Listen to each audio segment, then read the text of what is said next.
Hello Mahalakshmi പുത്തൻ promo വിശേഷങ്ങളിലേക്ക് എല്ലാ കുട്ടികൾക്കും സ്വാഗതം. അങ്ങനെ ഇന്നൊരു മഹാ എപ്പിസോഡാട്ടോ വരാൻ പോകുന്നത്. നമ്മളെല്ലാവരും ആകാംക്ഷയുടെ മുൾമുനയിലായിരുന്നു.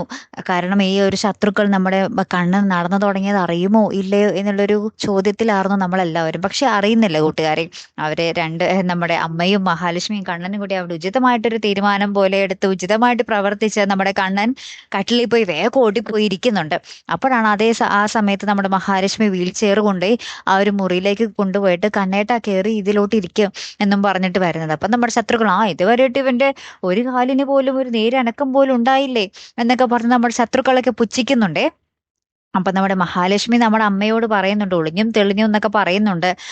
ഒരു ചെറിയ ചലനം പോലും കിട്ടിയെന്ന് അമ്മയുടെ വായിൽ നിന്ന് അബദ്ധവശാൽ പോലും പറഞ്ഞേക്കല്ലേ കേട്ടോ അമ്മേ എന്നൊക്കെ പറയുന്നുണ്ട്. അപ്പൊ മുത്തശ്ശി എന്തോ നൈസായിട്ട് ഒളിഞ്ഞു നിന്ന് ഇത് കേൾക്കുന്നുണ്ടേ.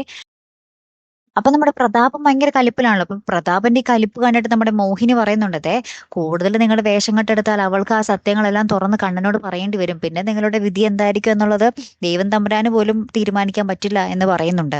അപ്പൊ ഇതും എവിടെയൊന്നോ ഒളിഞ്ഞും തെളിഞ്ഞും നമ്മുടെ കണ്ണൻ ഇത് കേൾക്കുന്നുണ്ടേ ചെറുതായിട്ട്. അപ്പൊ ഇനി എന്തായിരിക്കും സംഭവിക്കാൻ പോകുന്നത്? അപ്പുറത്ത് നമ്മുടെ മുത്തശ്ശി കണ്ണന്റെ ആ ഒരു ചലനത്തെ പറ്റി ചെറുതായിട്ട് അറിയുന്നു. ഇപ്പുറത്തെ കണ്ണനാണെങ്കിൽ എന്തോ തന്നോട് എല്ലാവരും പ്രതാപന്റെ എന്തോ ഒരു കൊടുംക്രൂരത ഒളിക്കുന്നുണ്ടെന്ന് നമ്മുടെ കണ്ണനും അറിയുകയാണ്. അപ്പൊ ഇനി എന്തായിരിക്കും സംഭവിക്കാൻ പോകുന്നത് അല്ലേ? കാത്തിരുന്ന് എന്നെ കാണാട്ടോ. അടുത്തൊരു വീഡിയോയുമായി വരുന്നത് വരയ്ക്കും ഗുഡ് ബൈ.